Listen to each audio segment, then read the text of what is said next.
1.5 ইঞ্চি পুতা দিয়ে বউয়ের 6 ইঞ্চি কাতায় ঠিক মতো ছাতা দিতে না পারায় স্বামীর পুতা কেটে মুতা বানিয়ে ফেললেন তার স্ত্রী। জানা গেছে টুনটুনি ছোট দুর্বল থাকায় পায়জামার নেড়া খুলে বউয়ের ঘেরা মিটানোর আগে স্বামীর পাখি ঘুমিয়ে যায়। তাই রাগের চুটে 1.5 ইঞ্চি বগের আগা কেটে ফেলেন তার স্ত্রী। অন্যদিকে রেস্টুরেন্টে গিয়ে টাকার অভাবে একজন আরেকজনকে খাওয়া খাওয়ি করছে এক মাউয়ার পুতার এক মাতারি। জানা গেছে যৌবনের ক্ষুধা মিটাতে ওপেনে চাটাচাটি করে তাদের গোপনাঙ্গের তেল বের করার চেষ্টা করছে পরোটা বেজে খাওয়ার জন্য। এদিকে বিশ্বকাপ খেলা দেখার কথা বলে প্রবাসী স্ত্রীর পতিত মাঠে খেলতে গিয়ে কট খেয়ে গেল এক সুধীর ভাই। জানা গেছে ফাঁকা বাড়িতে একা পেয়ে নকআউট ম্যাচ খেলে 90 মিনিটেও গোল করতে না পারায় পেনাল্টি শুট আউটের সময় ভাবির খালি পুষ্টে জোরে শট মারায় তিনি আউট করে চিৎকার মেরে উঠলে এলাকাবাসীর হাতে কট খেয়ে যায় সেই মাতার বোন। অন্যদিকে চলন্ত রেলগাড়ির ছাদে উঠে উক্ত হয়ে গার্লফ্রেন্ডের গুপ্ত জায়গায় নিজের মালগাড়ি চালাচ্ছে এক চোদনা।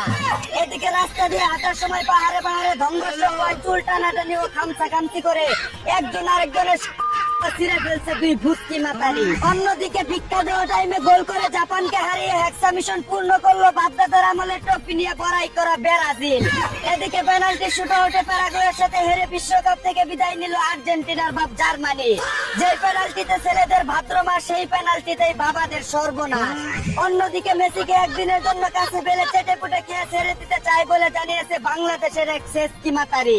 শালার বেড়া মানুষের জ্বালাই হয়েছে, কেউ হেরা কাটটা ফালাইতে চায়, আবার কেউ চারটা খায়া ফালাইতে চায়। এদিকে বিয়ে ছাড়াই 5 সন্তান জন্ম দেওয়া গার্লফ্রেন্ড জর্জিনাকে বিশ্বকাপ ট্রফি জেতার পর বিয়ে করবেন বলে জানিয়েছেন কুষ্টিয়ার রোনালদো। চাচা, আপনার বিশ্বকাপ জিতা লাগবে না, বিয়েও করা লাগবে না, মাগনা খাইতেছেন মাগনাই খেয়ে যান। তুই কোনটা কস? আমি তো ওটাই কই।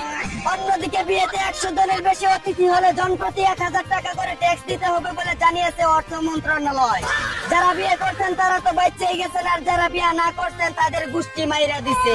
এদিকে ইলন মাস্ককে পিছন মেরে পৃথিবীর শীর্ষ ধনের তালিকায় নাম লেখালেন বাংলাদেশি আম্বানি পুত্র মাসুম বিল্লাহ নামের এক।